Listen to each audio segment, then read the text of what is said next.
Hello everyone, कैसे हैं आप लोग स्टूडेंट्स। आज हम लोग देखने जा रहे हैं एक्सरसाइज 18.1 का क्वेश्चन नंबर 11 से। इससे पहले के लेक्चर्स में हम लोगों ने क्वेश्चन नंबर 10 तक देख रखा है। तो चलिए शुरू करते हैं आज के लेक्चर को बिना किसी देरी के।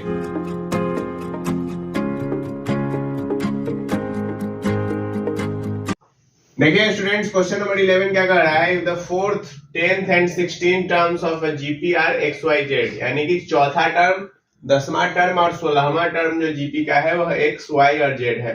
तो आपको प्रूव करना है कि एक्स वाई जेड जो है वो जीपी में होगा। ठीक है, तो यदि कोई 3 नंबर जीपी में है तो ये हम कैसे प्रूव कर सकते हैं। तो ये हम लोग प्रूव कर सकते हैं उसके कॉमन रेशियो से कि यदि कॉमन रेशियो बराबर आ जाए तो इसका मतलब है कि टर्म्स जो होंगे वो क्या होंगे, जीपी में होंगे। तो हम लोग को यहाँ पे भी बेसिकली वही काम करना होगा। ठीक है, और उससे हम लोग देखेंगे। 2 तरीका होता है, कॉमन रेशियो है और एक हम सवाल में चलते टाइम आपको बताएंगे। देखिए T4 का वैल्यू हमको क्या दे रखा है, T4 दे रखा है x, T10 दे रखा है y और T16 दे रखा है हमको z। तो यानी कि T4 है तो a r to the power 3 बराबर x हो गया। क्लियर है। a r to the power 9 बराबर y हो गया। क्लियर। अब देखिए यहां पर यदि x y z जीपी में है तो यहां पे क्या होना चाहिए, y बाई x का जो वैल्यू है वो बराबर होना चाहिए किसके, z बाई y के। ठीक है, यानी कि यहां से हम ऐसा भी कह सकते हैं कि y स्क्वायर बराबर जो है वो xz होना चाहिए। ये भी चीज जो है सेम चीज को सेटिस्फाई करता है। ठीक है, तो इसी चीज से हम लोग देखेंगे। तो जब आप यहाँ पे y बाई x निकालेंगे तो देखिए y बाई x निकालेंगे तो y बाई x का वैल्यू कितना आएगा, y का वैल्यू क्या है r to the power 9 by a r to the power 3, यानी कि ये क्या बच गया, r टू द पावर 6 बच गया। तो y बाई x का वैल्यू क्या आया, r to the power 6। Same way यदि हम लोग z बाई y निकालते हैं तो क्या आ जाएगा, a r to the power 15 by a r to the power 9। तो यहां से भी क्या बना, r टू द पावर 6। तो देखिए तो यहां से हम लोग के लिए क्या समझ में आ गया कि y बाई x जो है वो z बाई y के इक्वल टू में है, यानी कि दोनों ही बराबर है। तो यहां से यानी कॉमन रेशियो दोनों का ही बराबर आ गया। तो इस कारण से एक्स वाई जेड क्या कह सकते हैं हम लोग कि एक्स वाई जेड जो है ये भी क्या है, जीपी में है। क्यों जीपी में है, क्योंकि कॉमन रेशियो हमारा बराबर है। क्लियर है बच्चों, कोई परेशानी इसमें नहीं है। ठीक है, चलिए अब हम लोग चलते हैं क्वेश्चन नंबर 12 पे। क्वेश्चन नंबर 12 क्या कर रहा है, the fourth term of A GP is the square of its second term and first term is -3। एक जीपी है जिसका फोर्थ टर्म सेकेंड टर्म के स्क्वायर के बराबर है। ठीक, और इसका जो फर्स्ट टर्म है, फर्स्ट टर्म क्या है, तो फर्स्ट टर्म जो है वह -3 है, यानी कि ये आपका -3। तो यहां से हमको क्या पता चला कि T1 यदि -3 है तो यानी कि फर्स्ट टर्म a होता है तो a का वैल्यू -3 हो गया। T4 क्या होता है तो AR³ होता है और T2 क्या होता है तो AR होता है। इसका स्क्वायर कर लीजिए। तो यहां से देखिए तो AR³ बराबर a स्क्वायर r स्क्वायर आ गया। अब यदि हम देखें तो यहां से a से a कट गया और यहां से r³ और r स्क्वायर कट के इधर r बच गया, यानी कि a का वैल्यू जो है वह r के बराबर हो गया। समझ में आया कि नहीं आया। ठीक है, यदि नहीं समझ में आया तो ऐसे देख लीजिए, यहाँ पे देखिए AR³ बराबर a स्क्वायर r स्क्वायर था, इधर 1 छोड़िए तो a square r square by AR³ ये बन गया। a से a के कट गया और r³ जो है वो यहाँ पे r स्क्वायर 2 को काट देगा, तो यहाँ से बच गया 1 बराबर a बाई r, तो यहाँ से a बराबर r हो गया। क्लियर है, तो यही चीज हमने यहाँ पे लिख दिया। अब जब a का वैल्यू r के बराबर है और a का वैल्यू हमको पता है कितना है -3, तो यहाँ से r का वैल्यू भी क्या आ गया, -3 आ गया। तो हमको क्या करना है, 7th टर्म फाइंड करना है। तो T7 क्या होता है, A R to the power 6। अच्छा, फॉर्मूला पता है ना सबको, क्या होता है, A R to the power n minus 1। n क्या होता है, तो n जो होता है, ये जो लिखा हुआ है ये nth टर्म है, ठीक है। जो 7 लिखा हुआ है ये n की जगह जाएगा। यदि 10 निकालना रहता तो 10 जो होता है वो n की जगह जाएगा। फॉर्मूला बेसिकली tn बराबर यही होता है, ठीक है। क्लियर बात है। देखिए a का वैल्यू पता है हमको -3 है और r टू द पावर 6 यानी कि -3 टू द पावर 6 है। जब हम इसको गुना करेंगे तो कितना आ जाएगा, 729, ठीक है। और इंटू 3 कर दिए तो कितना हो जाएगा बताइए, 9 3 जा 27, 3 2 जा 6 2 8 और ये हो गया 21 यानी कि -2187 आ गया। क्लियर है बच्चों T7 का वैल्यू, कोई परेशानी नहीं है। चलिए अब हम लोग चलते हैं क्वेश्चन नंबर 13 की ओर। देखिए स्टूडेंट्स, क्वेश्चन नंबर 13 क्या कर रहा है कि the p plus Q term of A GP is a, यानी कि p प्लस क्यू टर्म का वैल्यू आपको ये दे रखा है, p माइनस क्यू टर्म का वैल्यू आपको b दे रखा है। तो शो करना है कि इसके p टर्म का जो वैल्यू होगा वो √ab होगा। अब ये हम लोग कैसे करेंगे, देखिए हम लोग मान लेते हैं कि कॉमनली तो हम लोग a into R to the power n minus 1 लेते हैं, लेकिन यहाँ पर a वैल्यू ही दे रखा है तो इसलिए हम लोग मान लेते हैं कि let the first term be x, यानी कि जो हमारा पहला टर्म है वो क्या है, x है, ठीक है। एंड कॉमन रेशियो को तो हम लोग r ही मानते हैं, कॉमन रेशियो हमारा r, ठीक। अब देखिए जब हम लोग p प्लस क्यू टर्म का वैल्यू निकालेंगे तो tp प्लस क्यू, ये हमको ये दे रखा है, ये पता है। तो यानी कि यहां से हम लोग देखें तो इसको हम लोग क्या लिख सकते हैं, इसको हम लोग लिख सकते हैं x r to the power p plus Q minus 1 बराबर a। समझ आया कि नहीं है, कैसे लिख दिए।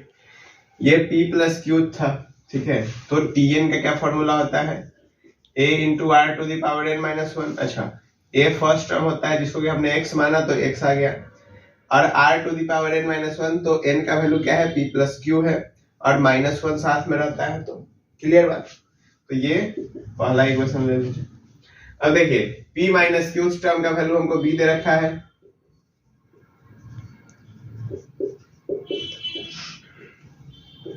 ये b है, ठीक है। यहाँ पे एक r माइनस 1 आ जाएगा, एक मिनट, ये आ गया क्या b, ठीक है। ये हो गया सेकेंड इक्वेशन। क्लियर है। अब हमको क्या चीज का वैल्यू चाहिए, अब हमको वैल्यू चाहिए पीथ टर्म का। अच्छा, तो यदि हम लोग को पीथ टर्म लिखना पड़ेगा तो ये क्या लिखेंगे हम लोग, यहाँ पर x है फर्स्ट टर्म तो x into r to the power p minus 1, यही लिखा जाएगा, ठीक है। तो इसी चीज को अब हम लोग को लिखना पड़ेगा, इसको इस तरीके से हमको चाहिए कि ये वैल्यू हमको पता चले। तो ये कैसे पता चलेगा, तो देखिए यदि हम दोनों इक्वेशन को मल्टीप्लाई करवा देते हैं, ठीक है, यदि हम दोनों इक्वेशन को मल्टीप्लाई करवा देते हैं तो क्या होगा कि वहां पे पावर एक्सचेंज होने के कारण ये q और q आपस में खत्म हो जाएगा और उसके बाद फिर तब हमको सॉल्व करने में आसानी भी हो जाएगा। और यहाँ -1 -2 2 बना देगा, 2 को कॉमन लेके कर सकते हैं, यानी कि यहाँ पे दोनों इक्वेशन को मल्टीप्लाई करना पड़ेगा, ठीक है। तो हम क्या कर रहे हैं कि मल्टीप्लाई फर्स्ट एंड सेकेंड, दोनों क्या कर रहे हैं, मल्टीप्लाई। तो x into R to the power p plus Q minus 1 into x into R to the power p minus Q minus 1 बराबर ab, ठीक है। तो यहां से देखिए ये x और x गुना हो गया, x स्क्वायर बन गया। अब ये जो है r, तो r का power p plus Q minus 1 है। अब बीच में मल्टीप्लाई का साइन है तो इसका ये मतलब है कि यहाँ पर पावर का एडिशन होगा, ठीक है। और यदि डिवाइड होता तो पावर का सब्ट्रैक्शन होता। तो यहाँ पे प्लस में आ जाएगा p माइनस क्यू माइनस 1 बराबर ए बी, जो एज इट इज इसके पावर में लिखा हुआ है, एज इट इज इसके पावर में, दोनों को लाके जोड़ दीजिए। q से q कैंसिल आउट हो गया, एक पॉजिटिव है एक निगेटिव है। तो यहाँ से बन गया x square into R to the power p और p जुड़ के 2p बना दिया और -2 बना दिया, बराबर में हो गया ए बी। अब यदि आप देखिए तो यहाँ पे हम लोग इसको ऐसा लिख सकते हैं x into R to the power p minus 1 का होल स्क्वायर बराबर किसके बराबर हो गया, ए बी के बराबर हो गया। कैसे लिख दिए, देखिए x स्क्वायर है यदि इसको अंदर स्क्वायर को अंदर कीजिए तो ये x का स्क्वायर बना देगा, और इस स्क्वायर को जब अंदर करेंगे तो r का स्क्वायर p-1 ब्रैकेट में, तो ये 2p-2 बना देगा गुना होके। क्लियर? तो यहां से हम लोग इसको ऐसे लिख सकते हैं x into r to the power p-1 बराबर रूट अंडर ए बी। तो यहां से ये क्या है, ये है हमारा पीथ टर्म, ये हो गया रूट ए बी के बराबर। क्लियर है बच्चों? चलिए अब हम लोग चलते हैं क्वेश्चन नंबर 14 की ओर। देखिए स्टूडेंट्स, अब हम लोग देखते हैं क्वेश्चन नंबर 14। क्वेश्चन नंबर 14 क्या कह रहा है, the product of 3 consecutive term of GP is -64, यानी कि 3 लगातार वाला जो टर्म है वो है -64, फर्स्ट टर्म 4 है। तो आपको पूछा जा रहा है कि टर्म्स क्या है। ठीक है, फर्स्ट टर्म 4 नहीं, sorry, first term 4 times third है, यानी कि फर्स्ट टर्म जो है वह तीसरे टर्म के 4 गुना है। ठीक है, तो आपसे पूछा जा रहा है कि टर्म्स क्या है। तो देखिए, जैसे एपी में हम लोग मानते थे कि जो 3 टर्म के लिए क्या करते थे, a माइनस डी, ए और a प्लस डी, ऐसा ही 3 कॉन्जिक्यूटिव नंबर लिया जाता था। सेम इसमें हम लोग क्या करेंगे कि हम लोग जीपी मानेंगे, लेकिन माइनस में नहीं होगा। इसमें जो है टर्म्स कुछ इस प्रकार होंगे, a बाई आर, ए और ए आर। ठीक है, ये इस प्रकार से होंगे, क्योंकि यहाँ पे कॉमन डिफरेंस होता था, यहाँ पर कॉमन रेशियो आता है। ठीक है, इसलिए क्लियर बात। अब देखिए क्या कह रहा है कि पहला 3 टर्म जो है वो -64 के बराबर है, इसका प्रोडक्ट। तो a by R into A R बराबर किसके हो गया, -64 के, r से r कैंसिल, तो a क्यूब बराबर -64, यानी कि a बराबर क्या हो गया, -4 हो गया।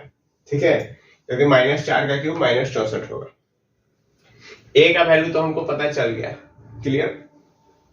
अब देखिए नाउ आगे क्या कहा था सवाल में, आगे कहा था कि फर्स्ट टर्म जो है 4 टाइम्स होगा थर्ड टर्म के। फर्स्ट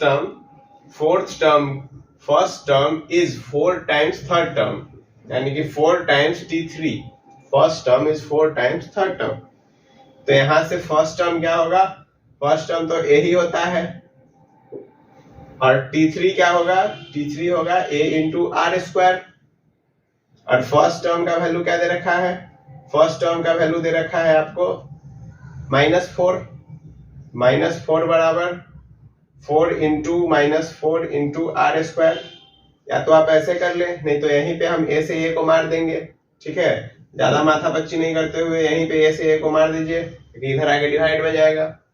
तो आर स्क्वायर बराबर कितना आ गया, आर स्क्वायर बराबर आ गया 1/4। तो यहाँ से r का वैल्यू क्या आ जाएगा, प्लस माइनस 1/2, या तो प्लस में 1/2 आएगा या फिर माइनस में 1/2 आएगा। क्लियर है? तो यहाँ से हमारा जीपी क्या आएगा, a बाई आर है, यानी कि -4/1/2 -4 अच्छा ये तो सीधे a है, और यहाँ पे आ जाएगा -4 इंटू 1/2। तो ये आ गया आपका, देखिए -8, फिर -4 और फिर -2। ठीक है, और सेम जो है जब आप यहाँ पे -1/2 डालेंगे तब क्या आएगा, -4/1/2 -4 इंटू -1/2। तो ये क्या बन जाएगा, 8 बन जाएगा, और फिर ये बन जाएगा आपका -4 बन जाएगा, और फिर ये 2 बन जाएगा। क्लियर है बच्चों? कोई परेशानी नहीं है? तो आज के लेक्चर में इतना ही रखते हैं, फिर हम लोग मिलेंगे नेक्स्ट लेक्चर में नेक्स्ट क्वेश्चंस के साथ।